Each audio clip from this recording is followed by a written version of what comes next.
Yes, you lovely lot. Hope you're all doing very well. I know I am crack-a-lacking and getting some work done, which I'm very happy about. One thing I have done since the last video was switch over the storage system just a little bit. So we obviously did the racking and some of this stuff we messed around last time, and with the clothing rail. If you do remember correctly, the boxes used to be this side. I've now put them this side solely because when I want to load up this racking, sorry for moving around so much, when I load up this racking with the cardboard boxes, it's going to stick out a fair bit, and I'm hoping by moving the boxes the other side of this photo station will allow me a little bit more space to squeeze through to the kitchen. So that's the hope. I won't need that racking just yet, but when I do get there, I don't want it to be a really like squished area in here if I can help with it. So hopefully that will help. That's the only change since last time. In terms of the storage system, I'm loving it at the minute. It's working really well. I've started consolidating these boxes. I got a comment in the last video which helped massively. So this is always a dreaded task for me, is consolidating these boxes down. And I got a comment saying, why don't you just do it like piece by piece? So sort of do like 6 boxes at a time or whatever. I have been doing that. I started it yesterday. So yesterday I did 9 boxes and then left it. And then today I've done the rest of the first racking and then this second racking now as well. So, and I've just left it again. So tomorrow I'm just going to finish it off, and it's worked quite well, because usually it takes like an hour. It takes like a good 45 minutes to do all of this, consolidate all of this down. And I end up getting like a sweat on. I don't know why. I just end up getting really hot doing it. I don't know why. Crazy. Anyway, it's not hard work, but I guess it is quite hard work because these boxes are quite heavy. But anyway, that's beside the point. So that really did help. So if that was you commenting, I forget your name, but thank you very much, because that did really help. Yeah, just breaking the big task down into little tasks, yeah, helps massively. You did say do it week over week, but I think that would have been a bit too long, a bit too drawn out. So I just thought I'd do day by day. That way it doesn't take up the whole day trying to consolidate these boxes down. Anyway, I've had some big dramas in the business. Not really, but kind of. So Inpost is the lockers. Yeah, the lockers that you use, Vinted lockers. I don't really hear many people using them outside of Vinted. It is kind of just the place where you can drop parcels off, go and collect them 24/7 at the locker, at a literal locker. I'll pop up on screen what they look like. I'm sure you've seen them, they're everywhere. But yeah, I've had some dramas. So the one I pick it up from is my local Sainsbury's, and the reason I pick it up there is because it's the biggest one in my town. So they recently extended it. It used to be 1 locker size. Now they've just put 2 there because it's so popular. It keeps running out of space, so they put 2 there. It's the biggest one in my local town, so that's why I use it. I get my parcels dropped there that I order on Vinted, and I started dropping them off there in the end because I'm here anyway. You can do every from them, so I just thought, let me just scan my eBay orders through there as well, just because 2 birds with 1 stone. Worst mistake I've ever made. So these machines, they're usually great, very reliable, but one con is like I said, they run out of space, but I never run out of space because I'm always collecting 15 parcels. So dropping off 7 isn't an issue for me because I can just get my parcels out and then I know there's space. But yeah, that is not what we're talking about. Today we're talking about the fact that this bloody machine, for all it's worth and all it's great, let me prop this phone up actually. So yeah, for all it's good and all it's great, these machines, like I say, they're really reliable. I've never had any issues with them. I've had one issue before that didn't really impact my business too much, and then this one was a nightmare. So the machine broke down. I went there one day and it said like, it was just it usually has a screen saying tap here to start. It was just black. That screen was just black, and it had a little coding message on top in like really tiny font. I was like, oh crap, here we go. So there is an app, and I was trying to use the app wouldn't work. So, and I've seen this screen before, that it had broken down. The whole locker had I don't know what happened. Someone had jammed it or what, but the whole locker wasn't working. So we had to rethink that, and it was a nightmare. And obviously I couldn't drop off my parcels that day, which wasn't a massive issue because there was another one like a 2-minute walk away. So I just went to that one, dropped them off. But I didn't realise how much of an impact this would have on my business, not realising the days before I'd been dropping off my eBay orders around, I don't know, I'm selling like 7 or 8 a day at the minute on eBay on average. So let's just say there's a good chance I dropped at least 5 off the day before. not realizing the machine would break down, and obviously it did. So 2 weeks have now passed, the machine is now working again, so I can collect my parcels, which is great. And I get onto that, why that isn't actually that great. I'll show you in a minute what I mean. But yeah, so I've dropped these parcels off, this somewhere between 5 parcels and 10. I don't actually know how many this has happened to, but they were sat in that locker for about a week, because obviously this locker had just stopped working. So the guy who comes and collects them obviously hadn't been collecting them because this locker's just decided to break down. So all my eBay orders, and I don't know what this is going to do to my eBay page, I'm actually a bit scared about it, haven't been I've dropped them off. The tracking's been updated, so that's one good thing. It says that they've been dropped off at the parcel shop, which it might cover me just enough, hopefully. But obviously they haven't been collected, and I think it was like at least 5 days where this machine wasn't working. And now I'm getting so many eBay messages. I say so many, it's been I think 3 so far from 3 separate orders saying where's my parcel, and when I click on it, it says this parcel has been delayed. So it is that the Inpost parcels that I was dropping off that had been sat there. So I've had to message them all and say, like, I'm really sorry, this is the situation. Nightmare. And it's like extra admin and extra like chaos, but it's not the order by order. Everybody's been lovely about it, everybody's understood. Yeah, it's not a problem customer by customer, but I'm just hoping that eBay doesn't punish me for late shipments. I don't think they will, because I've scanned the parcel through, so hopefully that's covered me enough. I'm going to keep an eye on my late defect, make sure that doesn't build up, because I'm top rated seller at the minute and I really don't want to lose that, because I've done well to get there, so I want to keep it, right? It's, it helps being top rated, helps with your sales, helps with the lower fee, I believe, as well. So don't want to lose that.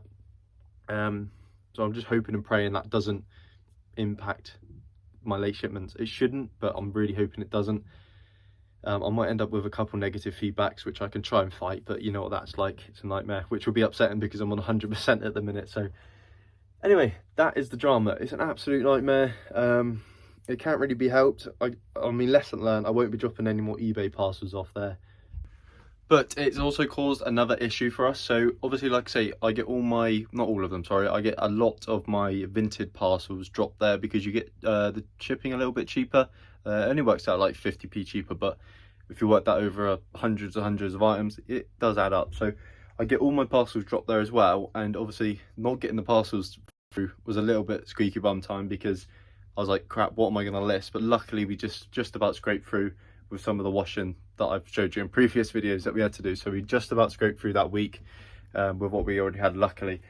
But now we have another predicament, and this happens to me all the time anyway, as it is, let alone getting another week stuff in. But boom, we've all of a sudden got a death pile.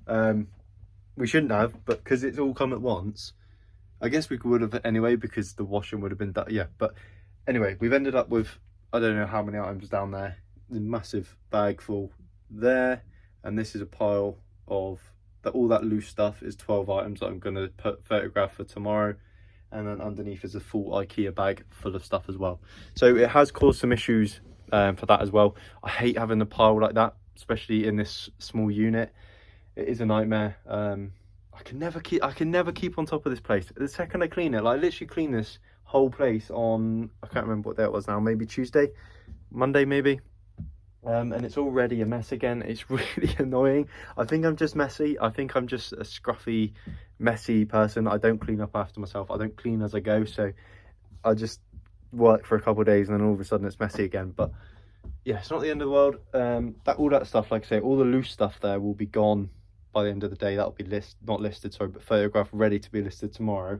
And then the other stuff is not going to be the end of the world. Because I got a list 24 tomorrow ready for Sunday, because obviously I draft 12 to list on a Sunday, so I don't have to work on a Sunday. So that will get rid of a fair bit of them, but obviously by that point more will be coming. So it's just an endless cycle. You never get a moment to breathe. But yeah, that's the drama. It has been a bit of a stress, and I hope there's not too many more orders. Hopefully it wasn't on a day where I had loads of orders go out, because else we could be in trouble. But if it's just 3 or 4, we can probably survive that. So hopefully that's the extent of it, and hopefully I can get away with a couple of them, because they have been scanned through. The tracking is updated that it has been scanned. So fingers crossed I can claim this is not my fault and eBay can help me out a little bit. If not, we might be in trouble and we might be focusing more on Vinted for the next few months until we get back to top rated. But nightmare. But we're going to keep pushing. It's not going to change anything.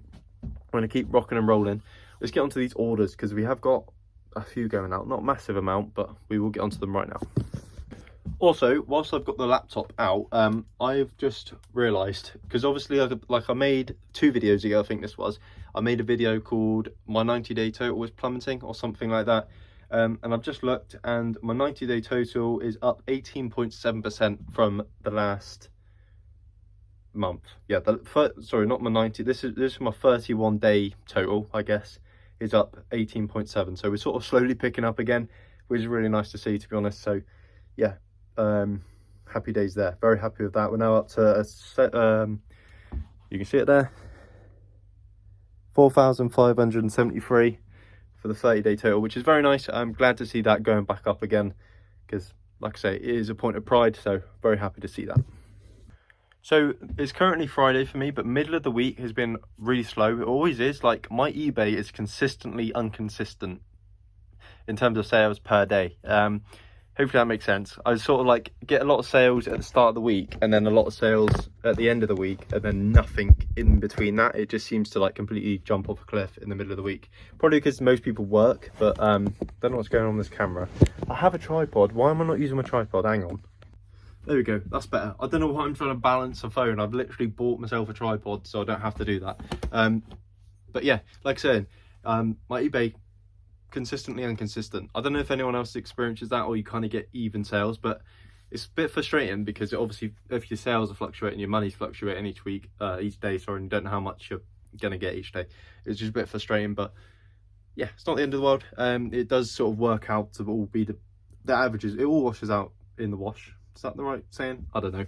But yeah, we end up getting there in the end. But yeah, we have got some nice sales. I'll go over the last couple days, because a lot of the stuff I sell at the minute is just bread and butter, because it's off of Vinted, and that's kind of the main stuff I can find. I can't really find bangers on Vinted. I'm not at that level, admittedly. But we did get a nice little... no, that wasn't actually... I thought that went together. Oh, this one went together. I'll pop it up on screen. 2 jackets. It was a Weird Fish jacket and a Abercrombie and Finch jacket. Both went for 30 quid, but combined, so nice order there, £60 order. That was a nice order. I'll pop this one up on screen. Nice jacket this was. Fat face jacket. It's like a canvasy one, sort of like a Carhartt vibe, but fat face, which went well for £36. What else have we got that isn't just bread and butter? Obviously I could tell you all this bread and butter stuff. My phone just ran out of bloody memory. I can't wait to get a new phone. I am saving up for a brand new iPhone 16 Plus, the big one with the mega memory. So I'm going to really fork out. It's like 900 quid. I can't wait to get it. I'm saving up. I'm about 150 quid on the way. That's how much I've saved. Only 750 quid to go. Nearly there. I'm talking that I won't pop up bread and butter. I actually am going to pop up some bread and butter, because like I say, I've been trying to learn women's, and this is a really exciting order for me. Give me some grace. It's not that big, but it's £20.72, and it is on a sea salt women's jumper. I'm very happy about this, because like I say, I'm trying to learn women's. I'm trying to build my confidence in women's, and I sold a bit of women's clothing that I sniped off of Vinted in a big bundle. So £20, there's probably about £10 profit in that. I think I picked them up for, it worked out £4 each, so definitely £10 profit in that, which is, I'm super happy. I know it's only a £20 order, but it's just orders like that just give me a bit of a buzz, because I'm like, yes, we can keep growing, because we're starting to learn a bit more. So I know it's only a woman's jumper, but still, we're very happy about that. One thing I have started doing, that's all the orders, by the way. There was more. I think I sold 6 things today, but they're all just boring. So one thing I have started doing is going through my store and just cutting prices, because I've got so much stuff like up in these boxes. This one is my oldest listing. That's 1,101 on my SKU, and now we're on 4,150. So that was listed 3,000 times ago, and it's still here. So everything that is sort of 2,000, I think I did 2,800 on the SKU number and lower, I did a 15% discount on it, just on the whole, everything lower than that. And it has been selling. Some good stuff has been selling for cheap. Not good stuff, but getting rid of it, because I don't want it sitting around. A lot of it's old stuff. It's got bad keywords in it. It just, I can rather sell it cheaper or go back through and make the listings better, which I'd rather just sell it cheaper and just go again, buy a better item. that's just me. But yeah, very excited for what the future holds, especially after seeing that sea salt sale. I know that is like a bit silly to say because it is just a average sale lost in a bunch of other average sales, but yeah, it's just that that constant trying to build the confidence, because I know every time I learn something else, it's all right learning it, but then you've got to try and build the confidence within buying it. So yeah, and I'm happy now that I can pick up sea salt jumpers for like 4, maximum 5 quid and try and make a tenner on them. I'm happy that I'm able to do that. So yeah, bit by bit we'll get there. We're learning, we're trying to anyway. It's difficult to try and learn because yeah, it's so boring, and I don't want to blame, I don't know, I'm trying not to make excuses, but it is just boring to try and learn. So yeah, but we're gonna do it, we're gonna keep pushing. Yeah, appreciate you watching this. I really, let me know about the Inpost thing. I need to stop using the Inpost, I think, but it is saving me a bit of money with getting my orders put there, so it's a tricky one. I have started getting more taken home now, paying a little bit more to get it delivered to my house instead of to that Inpost locker, just to be safe. But it does make a big difference. Like if you order a big bundle of stuff, if you buy it, get it delivered to your house, it can cost like £5, whereas if you can get it shipped to the Inpost, it's like £2.50. And I know that's like, oh, it's only £2.50, but it makes a big difference if you add that up over the course of a year. That is a lot of money. So yeah, I don't know, I'm gonna have to figure out something. I'm definitely not dropping any more eBay orders off there. It's annoying because it was really convenient to do that, but I'm just gonna have to nip into the post office and do it, and do 2 drops and just take that extra time to make sure they all get there. So fingers crossed it doesn't affect my seller rating, because if it does, that will really hurt the business. Fingers crossed it doesn't. But yeah, that's the drama, that's what's going on in the business at the moment. So if you did enjoy this one, make sure to like it, subscribe. I'll see you on the next one, which will be in a few days, so stay tuned. I'll see you then. Bye bye.